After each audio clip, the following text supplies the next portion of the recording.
Good morning. Good morning. Thank you for being here. Thank you for attending. We are recording this event, and today is going to be wonderful with wonderful presenters.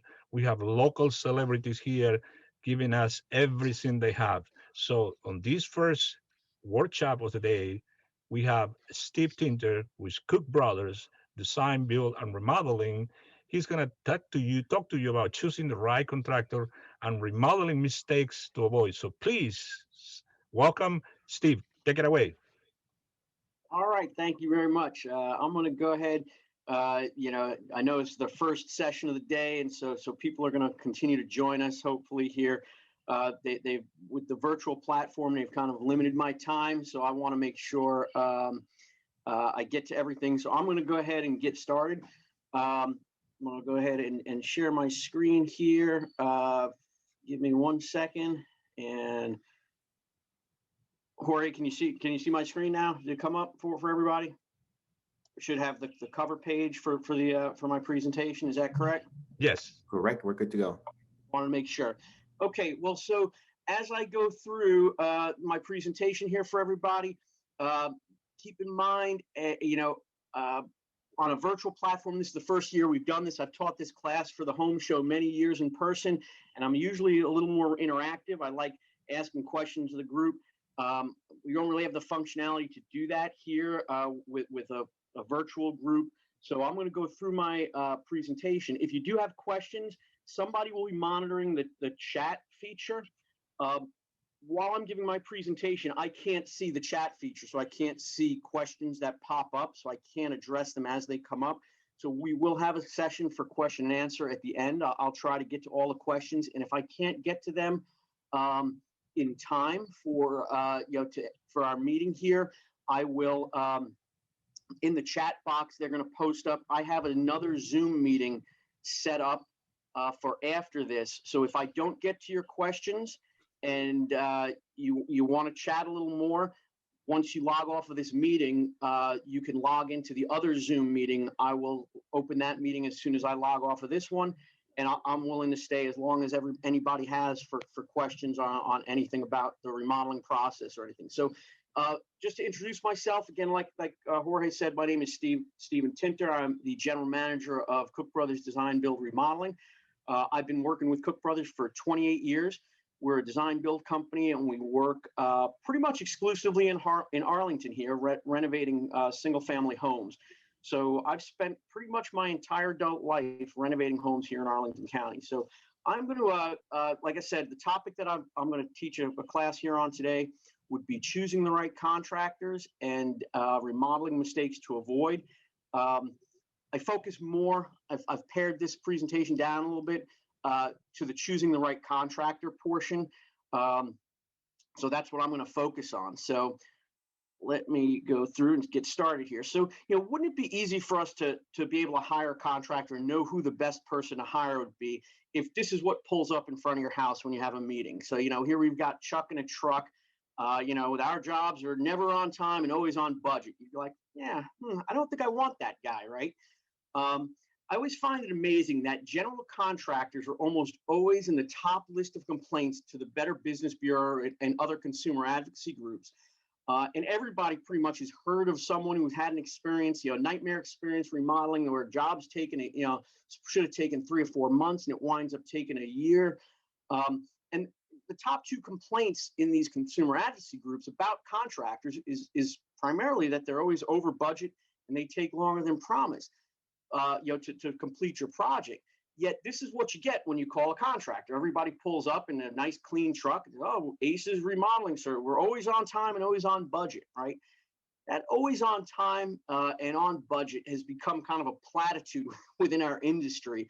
If all these, you just happen to call the one that is always on time and always on budget. So we're going to look at a little bit of some things you can kind of do to kind of get past just the fluff that's on the side of the van there. So let's start talking, by talking about why is it so difficult to hire a contractor. I always like to start off by talking about it because as consumers, we've been conditioned to get 3 bids, right? And, I always like to explain it in our industry as a 3 bids myth. Now, three bids can work for a consumer if you're working with commodity items that can be researched online or easily compared. So, if I was buying a new washing machine, I can go to Home Depot and I can get a price on it. I go to Lowe's and get a price on it. I go to Best Buy. It's the exact same model with the exact same features.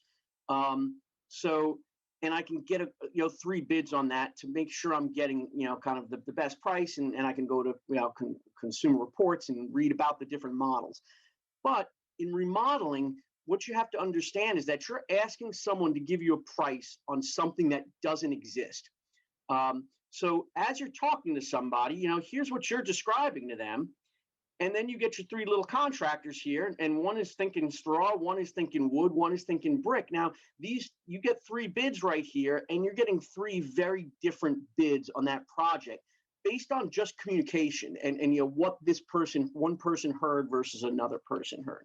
So we really want to work to try to kind of figure out and how we can kind of narrow that the communication gap there and make sure that we're getting the best fit for our projects. So let's start off by just kind of thinking about, why do we get three bids? Usually I ask this question to an audience, but here are some of the responses that I typically get over the years. We get three bids so we can ensure that we're going to get along with the person. That's one that people say, the person that we'll be working with. We want to make sure that we're exploring all the options so we don't miss out on any ideas or anything good. And then we can all say it. I mean, we get three bids to make sure we're getting good pricing, right?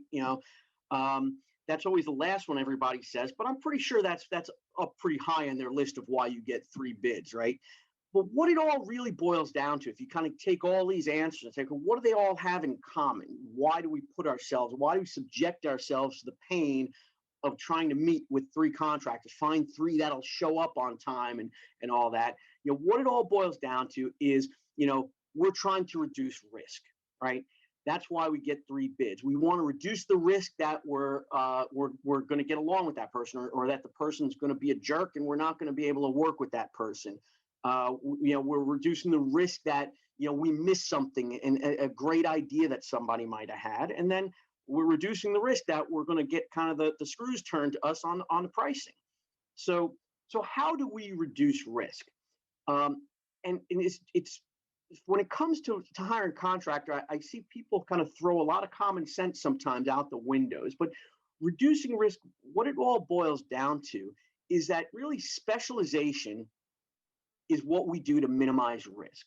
So, as an example, if you had to go to a doctor and you're having problems with your knee, you go to your general practitioner and they say, you know what, you need to have a knee replacement. The doctor might say, we can do that surgery inpatient here. I did that surgery a handful of times when I was in residency.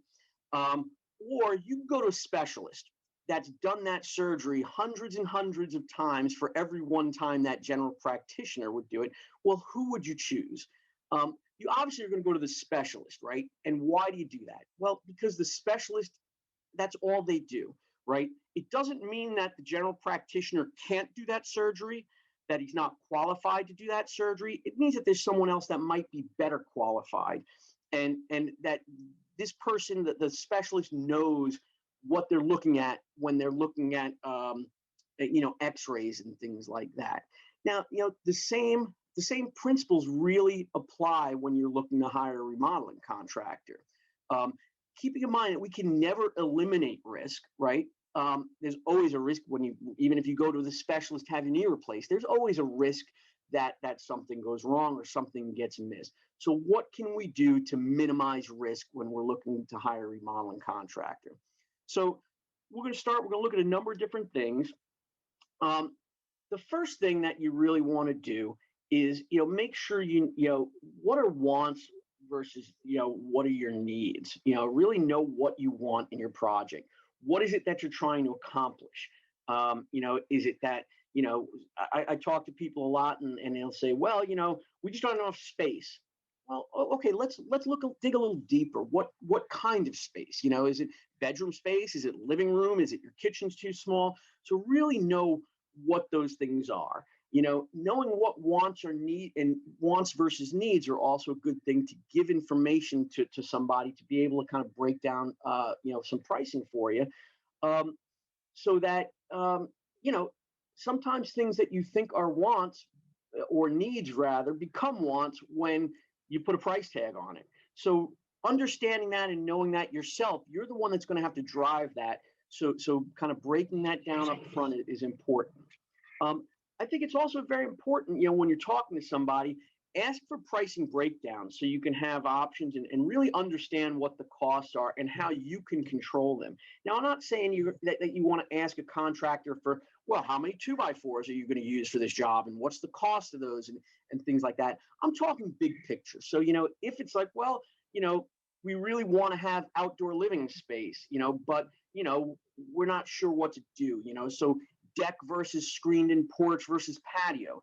You should be able to get pricing from somebody rather than just getting a one big lump sum number at the end of at the end of a process where you're talking about your project. Say, well, that's going to be a $349,000 project, and people are like, whoa, wait a minute, that's not what our budget is. So how do we get there? So having a pricing breakdown and somebody that is confident enough in their numbers to give you that pricing breakdown, might be a better fit than somebody who's just like, well, we can do this product for, $399.99, whatever it winds up being. And really remember, that cost definitely does not equal value.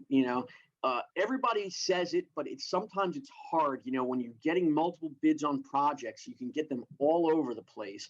And, it's hard sometimes when it's like, well, you have a big swing in pricing, it's hard to ignore that low number sometimes. Remember, if it seems too good to be true, just like anything else, it probably is. If I've had people come up to me and say, well, your numbers were in line with 3 other contractors, but we're going with this guy because he was $50,000 less. And I'm like, really? So you think the 3 of us were wrong and that you're going to roll the dice and you think that you're going to get that deal from that person? Doesn't always work out that way. So just be careful about that, as you're talking to people. So another thing really that you could do is upfront, as you kind of whittle down your list of who you're going to talk to, is really know who you're working with. Are they an established company? So do they have an office, or are they running out of a post office box? Where is their office? Is their office, if you're doing a project here in Arlington, is their office out in Warrenton? Maybe they're running it out of the basement of their house. Nothing wrong with that.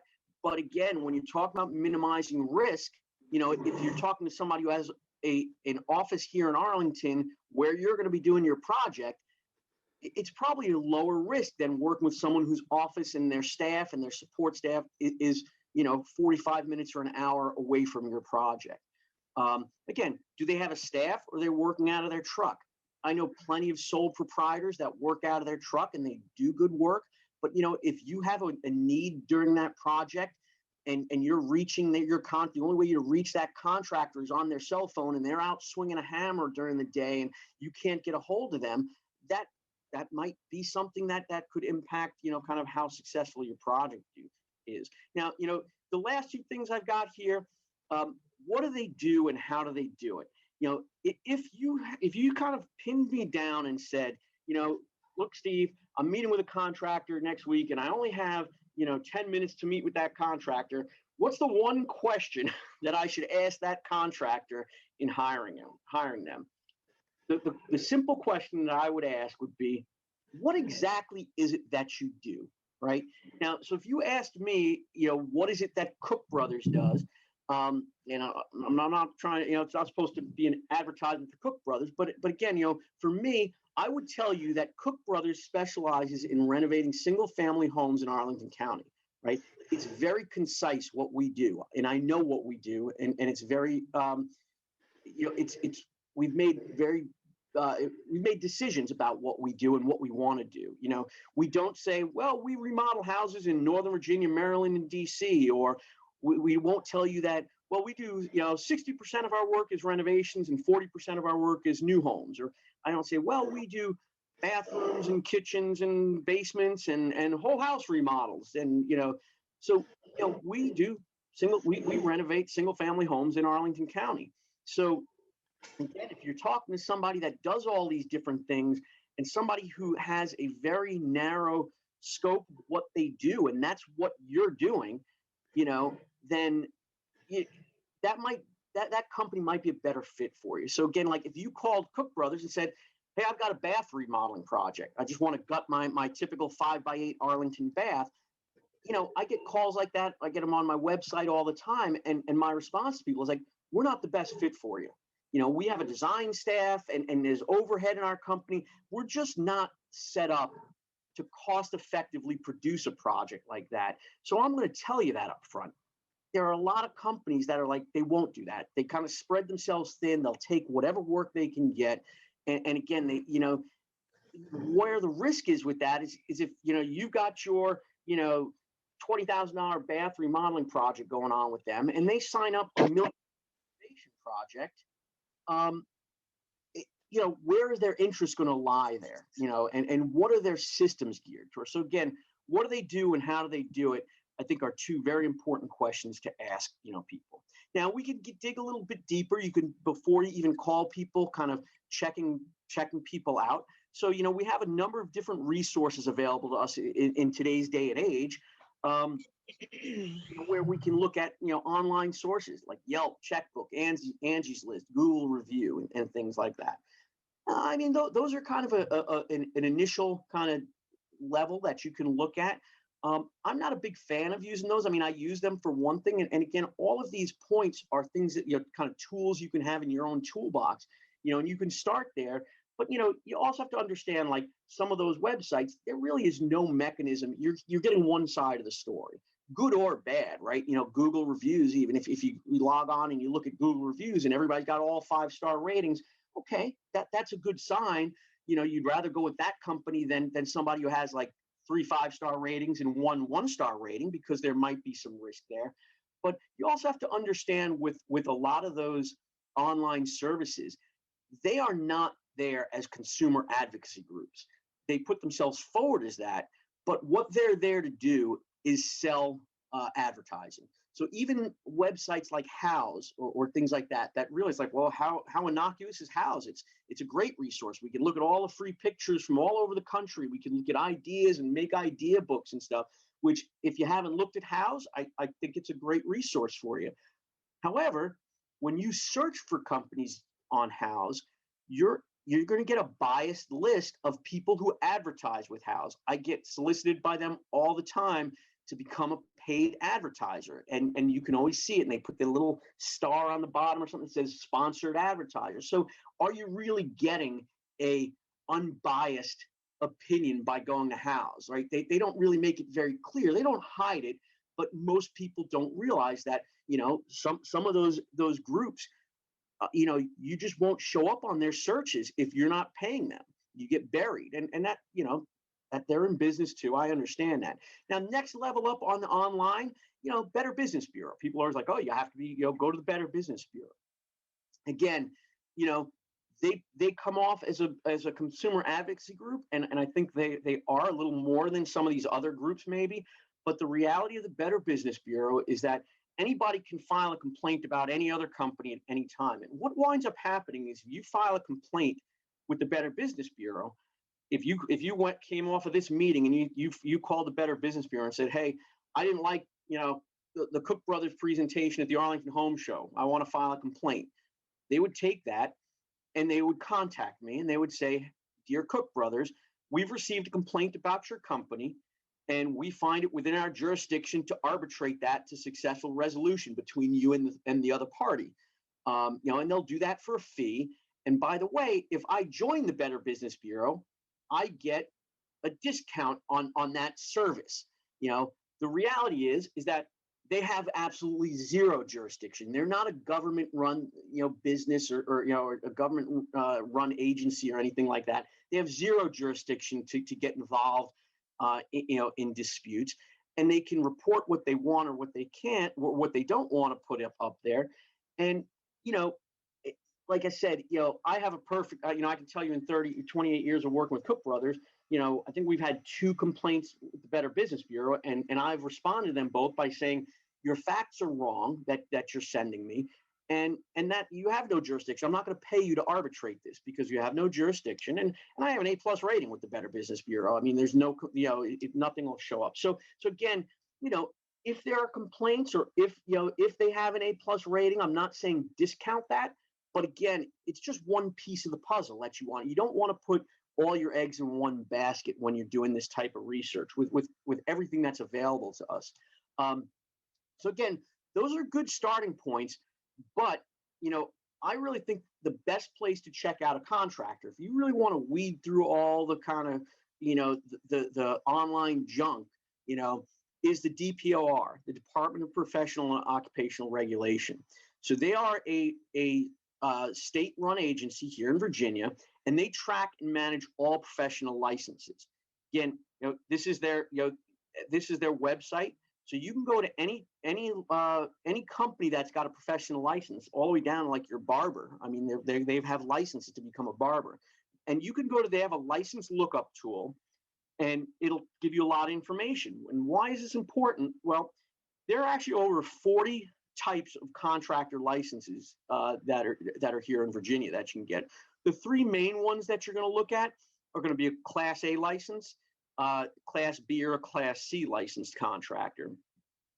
What differentiates between the Class A, B, and C is going to be the size of the project that they're allowed to work on, that the company's allowed to work on, and the total annual revenue that they can generate. So again, a Class C contractor can work on a single contract for $1,000 or more, but less than $7,500, with a total contracts, less than $150,000.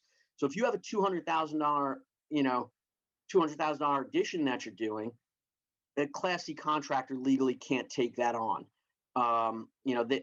Class B, perhaps, but less than 70,000, less than 70,000. Well, no, Class C, B won't be able to do that. You need to go with a Class A licensed contractor. So again, I've seen plenty of Class C contractors pull permits on larger scale projects. Well, how does that happen? How do they do those projects? Well, they're not doing it legally, and usually those are the companies that you're going to wind up, with the contract saying, well, you guys just pull a permit. As a homeowner, you can pull a permit in your own name. So you want to make sure that if you're doing, maybe if you're doing a bath renovation, Class B contractor is okay for you. But if you're doing a whole house remodel, a big addition, or things like that, you want to make sure that the contractor is a Class A licensed contractor. Now, this is what you'll see if you go to the DPOR's website. So again, you can look up the contractor, you can look them up by name, license number, address. There's a lot of ways you can search for them. And a couple of things that you can also find out that I think are interesting on this. Number one is you can find out their initial certification date. So this is when this contractor got their licensing. Now, this company has their Class A licensed contractor. They do have some specialties. So they have an electrical, plumbing, and residential kind of. It means that they're licensed to do those types of projects as well. And here's when their certification date was. Now, the expiration date, they renew every, I forget, maybe 2 years or 3 years, but so I wouldn't worry too much about that as long as it's not expired. But why this is important, if you look on websites for companies and like, oh, well, we've been in we bring over 30 years of experience, right? And then you go look them up online, and then it's like, wait a minute, their initial certification was 10 years ago. Like, okay, well, how does that work? Well, maybe the person who owns that company or started that company has been a carpenter or been in the business for 30 years, but they've only been in business for themselves for 10 years. And again, being in business and running your business is very different than working in a business for that long. So again, this is good information, if you know how to kind of decipher it, to say, okay, well, maybe the company, if you're looking at a company that's been in business for 30 years and a company that's been in business for 10 years, which one represents less risk to you? Probably the one that's been in business for 30 years. Now, you can also, look at complaints. There's a tab here that you can look at actual official complaints. Now, these are not complaints like the Better Business Bureau, or these are vetted complaints that go through the state. Most people don't realize that the DPOR has a contractor relief fund that you make official complaints against the license to, and you can actually get reimbursed from them if your contractor wrongs you. And so like this same company, if you click on them, they do. Okay, they had closed complaints. They had a complaint. You can click on these and read what the complaint are. And the disposition of it was that the state decided this was a legitimate violation that this company had. This one, they said, okay, there was no disciplinary action. It might mean that they violated something, but it wasn't egregious enough to impose any sort of disciplinary action. But so this is, you're getting, this has been, these complaints have been vetted professionally. And so that's real important. So when you look at, open complaints as well, if there's anything pending against them. So when you look at this and you're looking at a company that says, okay, well, they've been licensed for 10 years and they've got 2 complaints against them versus a company that's 30 years and has 0 official complaints. Okay, I'm not saying that the 10-year-old company can't do your job or that it won't turn out well.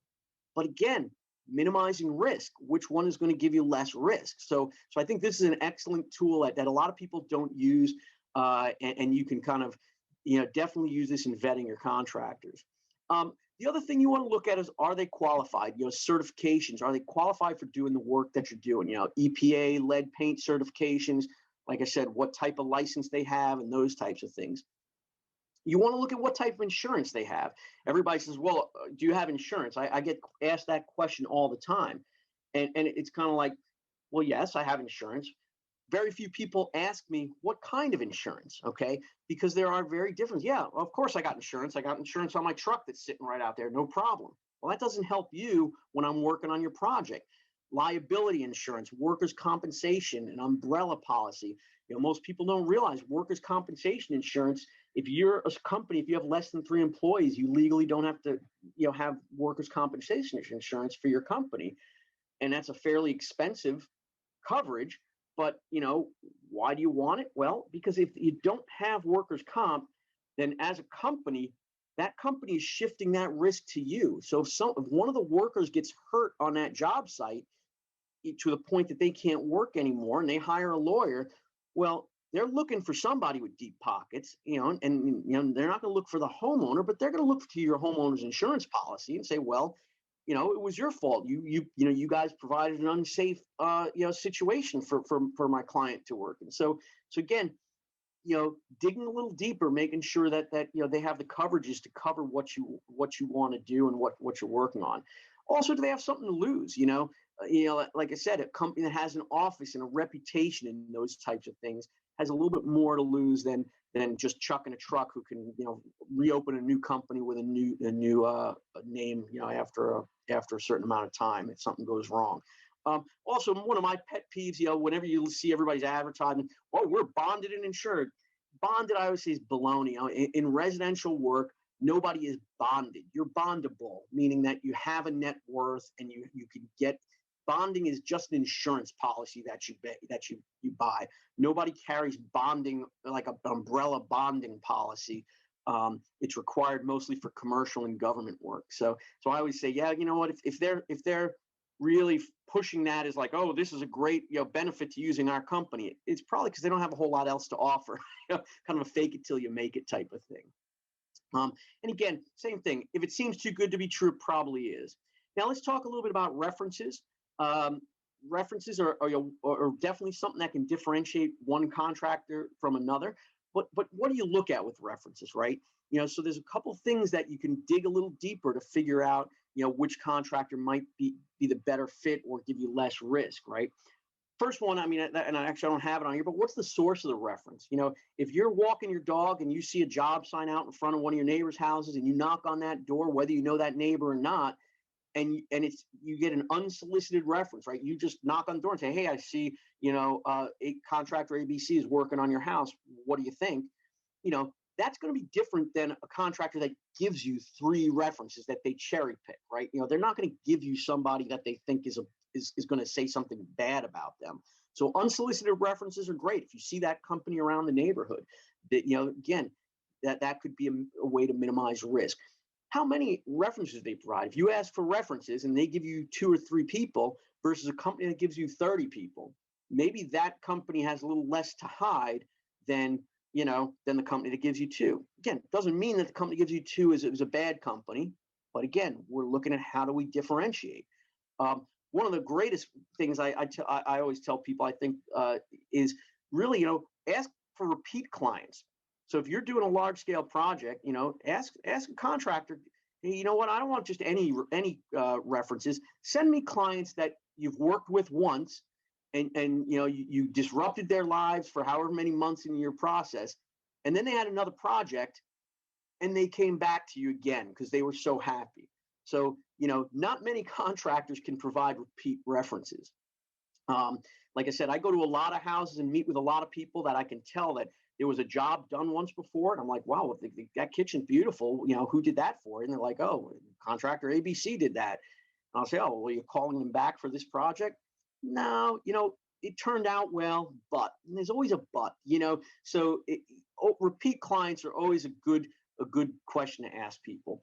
Again, references for jobs that are similar to yours. If you're doing a whole house renovation or a big addition or a pop top, did they do, are they giving you references for basements?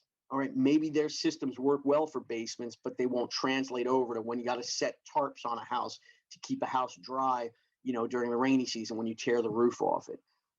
Professional references are also another thing I always tell people they should be asking for. So if you're doing a large scale project and you're working with like a construction lender, why not ask for references for other construction lenders that contractors work with and get what their impression of that contract, because they're going to look at that contractor a little, in a little bit different way than a homeowner will, because they don't have the emotion of living through a project and all that. They're looking at it from a professional, standpoint. Did this contractor do what they said they were going to do? Were they on budget? Because a construction lender has a set budget that they're lending that client. So professional references are also very good to kind of differentiate between contractors. When you're speaking to customers, you can ask questions like, did they keep to the schedule and their contract terms? Were you pleased with the work, the way it was done? Did the contractor listen to you when you had a problem and seem concerned about resolving it? Nobody's perfect. Things will come up in your project. So that's always a nice question to ask. Well, when things came up, how did they deal with that with you? Did they seem willing to make necessary corrections? So these are just some questions, those types of things you can ask. Now, I also tell people, up front, watching for red flags. Are they on time for their appointments and do they honor their commitments, right? If you're chasing them down to get pricing back from them and they tell you they'll be there at noon and then they show up at 1, or they, the likelihood that trend will follow through in the project is probably pretty high, right? Are they proactive or reactive? You shouldn't have to ask them questions about certain things. If they can't tell you what their process is or how they do it and things like that, then maybe they don't really have a system for what they do. Are they offering deals and can they start right away? I can tell you in this market, we've all seen, the news stories about the cost of lumber and things like that, and how busy everybody is right now with interest rates. Well, if somebody's saying, well, we get started in 2 months, and everybody else is telling you 6 months, it's like, well, why? Why don't you have anything to do? More likely, they're just trying to get their foot in the door, get you off the market, and that there's a potential risk that, they tell you it's going to be 2 months to start, but it's really going to take 6 anyway, because that's just the reality of it. So be careful of things like that. Again, same thing. How long have they been in business? Checking the DPR. Who will pull permits? Like I said, if they're telling you that, you just pull the permits on your own, we'll do all the drawings and give them to you, and you just pull permits. There's something wrong with that, because even a Class A, Class C licensed contractor, Virginia law states that the contractor has to have the contract in their own name. The last thing I'll talk about here, and I got a couple more minutes, but that I like to talk about, would be really looking at their websites and kind of what I say is peeling back the layers, right? Be a website detective when you're looking at contracts. There's so much information up here. I got an email from actually one of my high school teachers that I've stayed in touch with over the years, and he said, we're thinking of doing our kitchen. So I talked to him, we did a Zoom meeting, and I was talking to him about it. And I said, when you're looking at contractors, I said, send me the contract, send me the bids, whatever you want. I'll help you look. I'll take a look at them. I figured I owed him that much for putting up with me through high school. So, so he sent me over a contractor that he was looking at. I was like, oh, well, we're looking at this person. And we went almost through this class with him, and one of the things I found very interesting is he had no website, this company. And I said, in this day and age, that's it's not hard to get a website, and if you're proud of your work. Now, again, and what I told him, I said, now I'm not saying discount him because he doesn't have a website, because that's just, that's ridiculous. Like if they got the name of that person from like 5 neighbors, like that all had a kitchen done by that person, and they're all beautiful, and then, you'd weigh that a little different. Maybe it is all word of mouth. Maybe the guy, that's it. He's just old school, and he does. But again, in this day and age, there's a lot of ways to get information out there. So, I always tell people that's a good place to start. So, like, I'm going to show you just some examples of a couple companies and things that, when I say be it like kind of a website detective, things where you can peel back the layers a little more. So this company, talks about, we love remodeling and additions. We do not build new houses. Well, if you click a few clicks into this website, you get to this page that says, hey, dear customer, do you know the beauty, peace and wonder, that awaits you just 90 minutes away? And you go on to read this letter, basically saying that this contractor is now developing vacation homes in West Virginia. It makes sense when you go back. They have this West Virginia office as well, right? So, why is this risk? Well, if these people get 5 contracts signed up for houses that they're developing or properties that they're developing, and they're doing your addition, in Arlington, where are they going to put their resources? It's a potential that they pull off of your job to handle those, $2 million worth of work. Again, doesn't mean it's going to happen, but there's potential for it, and it's a risk. Looking at service areas. So this is another company. These are all established companies, and we're a Class A contractor. That's great. For remodeling and home services, in the counties of Fairfax, Loudoun, and Arlington. This is their service area, and they advertise that, and they're proud of that. So here we are in Arlington. What if they've got, your $100,000 project here, and you've got their $1 million project out here? Where are their resources going to be? Again, it's an established company, and they may say, well, we've got, we have a production manager, right? Well, if that production manager has to bounce between your job and Leesburg every day, they may not be as proactive in how they're going to manage your project by getting out there every day. You can also, if they don't list a service area, testimonials, kind of looking at, kind of where those are from. The company says they work primarily here, and then you start looking at their testimonials, like, well, here's one in Leesburg, here's one in Gaithersburg, here's one in Manassas, and here's one in Arlington. Again, not saying that means that they can't handle your project in Arlington. It just means that there might be increased risk that they're spread out too thin for your to handle your project. And then if another company is more localized or focuses more in that area, that they might be a better fit, and might be less risk that they're going to be mismanaged. So again, in wrapping up here, what else can you do? The biggest thing is, just like I said, I started this thing with, is prepare. Just, understand that, do your homework up front. It's your project. You make sure you're part of the team. And if you don't understand something, it probably means that they don't understand it either. So if there's not a lot of detail coming forth to you, in the write-ups, or if you don't understand, don't kind of just move forward on a process that you're not comfortable with. Use your gut feelings on that, and make sure that you are going to be part of the team, that you're not just farming your project out to somebody like, oh, well, we'll put you with an outside architect and they can design it, and then we'll come back and bid it for you and stuff like that. Make sure that you got that, you're part of that team, and just don't skip the steps up front. Like I said, in this day and age, there's so many of these different ways to check up on people. And you don't want to skip those steps. The more planning and work that you do, prior to the work commencing, the likelihood is that the project will wind up running. All right. Anyway, so I am actually, that's the end of my presentation here for you. I think I got it right under their 40 minutes that they told me I needed to be in. So I'm pretty proud of that. Yes, thank you. Now we have a couple of questions for you on our chat. Okay. The first one is, how do you get the free remodeling booklet you publish? The one that we publish, if you go onto our website, there is a download link for it. It's pretty straightforward. If you go on, like I said, on the website, and I think that on the homepage for the home show, there's a link that'll take you to that as well, and you can go onto the website and download it. And if you can't, I'm going to type my email address here for everybody in the chat, and you can email me as well, and I can send you a direct link to it. Let me just give me a second. I'll type that in. There you go. Yep. There you go. Okay, thank you. And the second question is, Steve, what is the worst remodeling mistake from a wrong contractor that you have corrected for a client?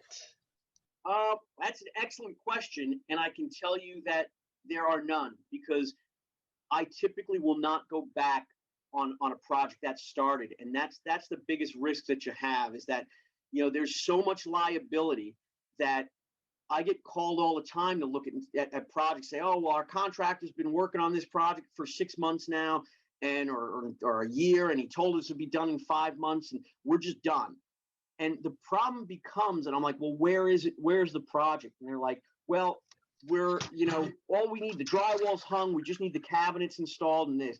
The problem becomes is that I don't know what that contractor's done or what's behind the walls, and then whose liability is it? So if I come in and I install cabinets and then my electrician puts in plugs and stuff, if something's behind the wall, like, and there's an electrical fire, who's going to be to blame on that? Like, I can't take responsibility for all of that work that we didn't do. So a lot of times if people call me to come in on a project, I'm going to say, I'm not even coming out to look at it, because I'm going to have to tear out so much of what they've done to verify that is right, that the structure's built right and those things, because even if there's county inspections and those types of things, and Arlington County, I think, does a fantastic job with that stuff, but ultimately it becomes my liability. I get looped into that. So I actually have never gone back to fix somebody's mistakes, because we just won't do it. And I think you have a lot of risk that a lot of reputable contractors are the same way. They just won't do it because there's too much to lose. I'd rather walk away from that job and that revenue than to take on that liability that, I could be kind of sued over something that I really had nothing to do with. So. Thank you for that. Also, we have another question from John, and this time it's, what should I expect from an initial free consultant on with remodeler? How close should I expect the initial estimate to be? Yep. So what I'd say for an initial, people do free estimates and they come out. We've been fairly successful over the past year. We've done a good portion of our initial consultations have been virtual, where people walk us through the house. Again, because I've been in so many homes over the past 28 years here in Arlington, I've seen so many of them that's worked out really well for us. We're back to doing in-person, consultations if people are comfortable with it. We offer both, but you want to make sure that those initial consultations, people are going to be very comprehensive. And again, you shouldn't be leading it.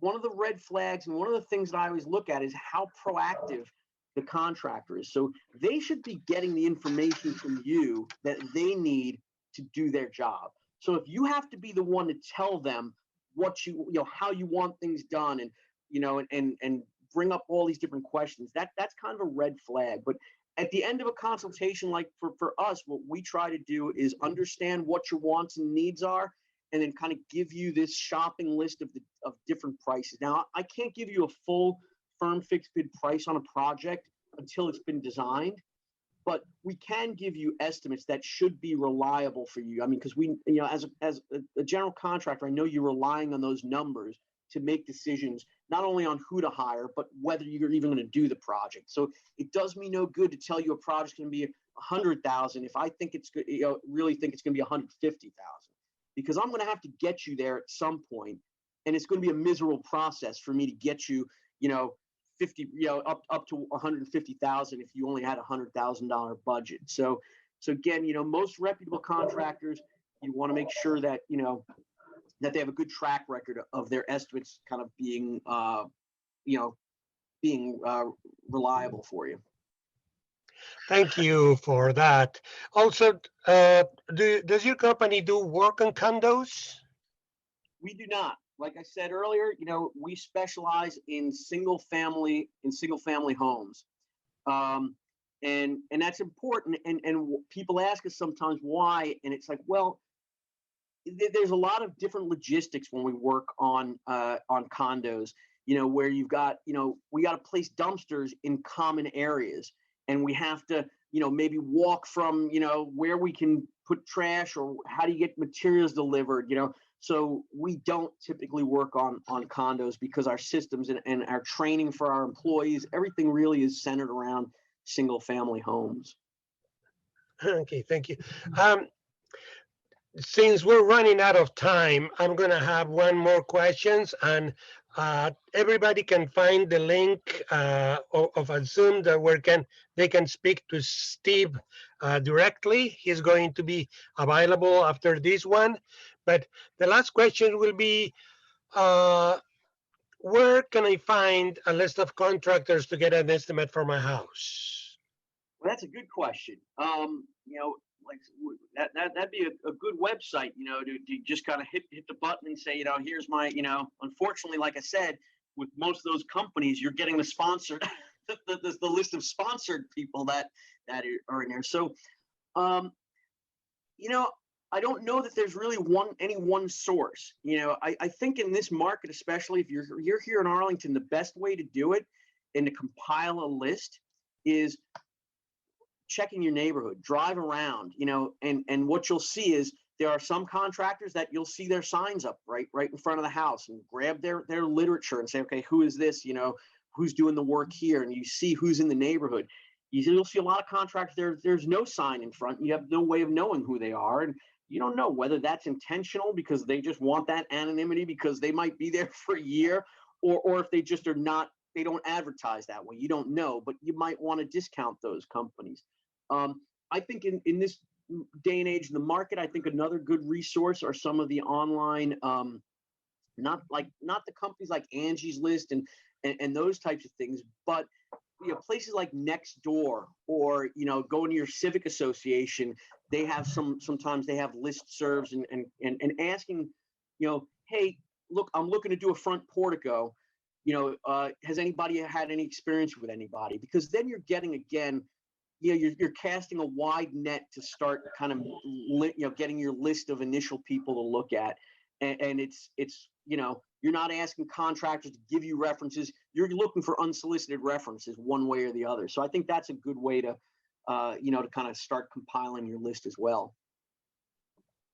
Okay, thank you.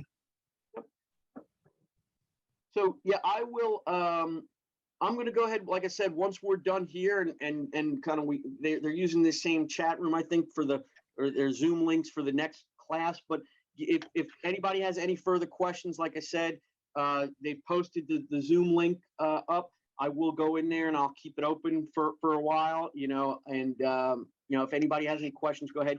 Give me a couple minutes to kind of get out of this Zoom meeting and then log into my own account and start that meeting. So, you know, don't beat me to it. You just got to click a link. I got to close things down and get that open back up. But